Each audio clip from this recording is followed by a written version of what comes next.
வணக்கம். காடேஸ்வரா கிச்சன்லேருந்து கலா பன்னீர்செல்வம். இன்னைக்கு வந்து தயிர் தாளிக்கிறது எப்படிங்கிறத பார்க்கலாம்.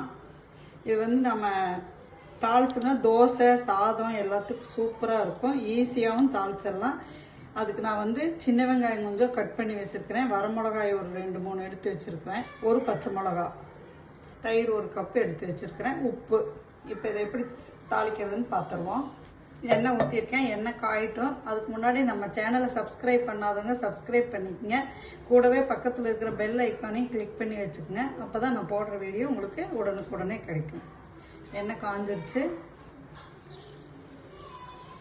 கடுகு போட்டிருக்கேன்.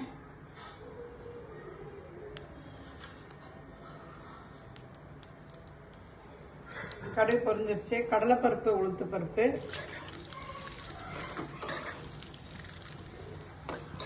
செவந்திருச்சு.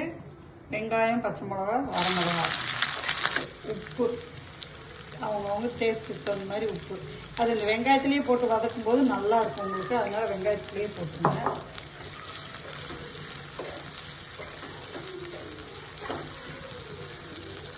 வெங்காயம் நல்லா வதங்கிடுச்சு. இப்போ அடுப்பு ஆஃப் பண்ணிடலாம். நல்லா ஆற விட்டுறணும் இந்த வெங்காயத்தை. ஆறுனதுக்கப்புறம் நம்ம இதில் தயிர் போட்டு கலந்துட்டு பார்க்கலாம். வெங்காயம் மிளகா ஆறிடுச்சு. நல்லா தாளிச்சது உங்களுக்கு. இதை வந்து இப்போ நம்ம தயிரில் கலந்துருவோம். நல்லா ஆற வச்சு கலங்க, இல்லைன்னா தயிர் வந்து வெடிச்சிடும். நீங்கள் எங்கேயாவது வெளியிலாம் போகிற மாதிரி இருந்ததுன்னா நம்ம தயிர் தனியாக வெங்காயம் தனியாக கொண்டுட்டு போய் மத்தியானமாக அங்கே கொண்டுட்டு போய் கலக்கிக்கலாம். காலையில் தாளித்து எடுத்துக்கிட்டோம்னா மத்தியானம் நம்ம எங்கேயாவது ட்ரிப்பெல்லாம் போனோம், இல்லை மத்தியானம் ஸ்கூலுக்கோ ஆஃபீஸ்க்கோ கொண்டு போகும்போது தனித்தனியாக கொண்டு போய் அங்கே கூட கொண்டு போய் நம்ம மிக்ஸ் பண்ணிக்கலாம்.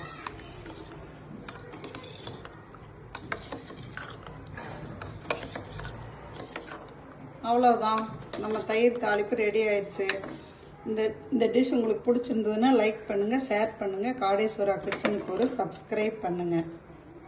நன்றி.